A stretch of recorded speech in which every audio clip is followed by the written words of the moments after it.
Doctor B R. Ambedkar की जाति का विनाश का विस्तृत सारांश। Doctor B R. अंबेडकर की कालजयी कृति जाति का विनाश, अनाइहिलेशन ऑफ कास्ट, जो मूल रूप से 1936 में लाहौर में जात पात तोड़ मंडल के वार्षिक सम्मेलन के लिए तैयार किया गया एक भाषण था, भारतीय समाज में जाति व्यवस्था की गहन और मार्मिक आलोचना प्रस्तुत करती है। ये केवल एक सैद्धांतिक विमर्श नहीं, बल्कि एक व्यवहारिक सुधारक के दृष्टिकोण से लिखा गया एक शक्तिशाली आह्वान है, जो जाति उन्मूलन के लिए ठोस समाधान सुझाता है। अंबेडकर का अकादमिक और व्यावहारिक दृष्टिकोण।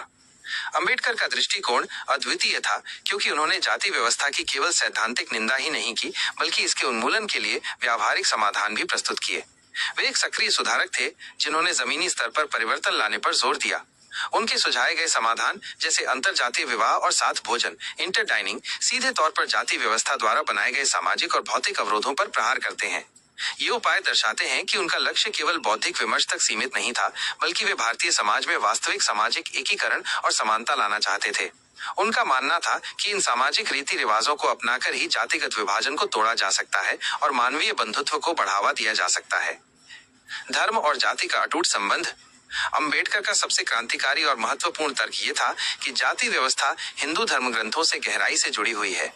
जहाँ कई अन्य समाज सुधारक जातिवाद को हिंदू समाज की एक विकृति मानते थे जिसे सुधारा जा सकता था, वहीं अंबेडकर ने इसे हिंदू धर्म के मूल में देखा।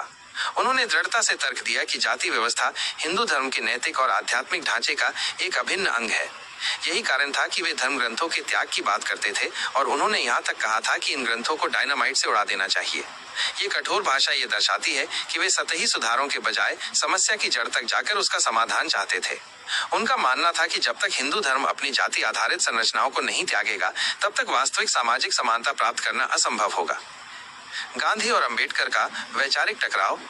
महात्मा गांधी के साथ अंबेडकर का वैचारिक मतभेद जाति का विनाश का एक महत्वपूर्ण पहलू है। ये केवल दो नेताओं के बीच का व्यक्तिगत विवाद नहीं था, बल्कि ये भारत में सामाजिक सुधार के दो भिन्न भिन्न दृष्टिकोणों का प्रतिनिधित्व करता था। गांधी जी वर्ण व्यवस्था के एक आदर्शवादी स्वरूप में विश्वास रखते थे। उनका मानना था कि इसका दुरुपयोग ही समस्या है और यदि इसे उसके मूल और आदर्श रूप में अपनाया जाए तो ये समाज के लिए लाभकारी हो सकती है। इसके विपरीत अंबेडकर ने वर्ण व्यवस्था को मूल रूप से अन्यायपूर्ण और हानिकारक बताया। उनका मानना था कि ये जन्म आधारित भेदभाव का ही एक रूप है, जो किसी भी स्थिति में स्वीकार्य नहीं है।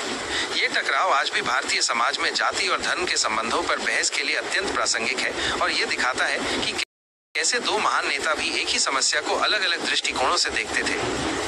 जाति का विनाश की आज भी प्रासंगिकता। ये पुस्तक 1936 में लिखी गई थी, लेकिन इसकी प्रासंगिकता आज भी उतनी ही है जितनी उस समय थी।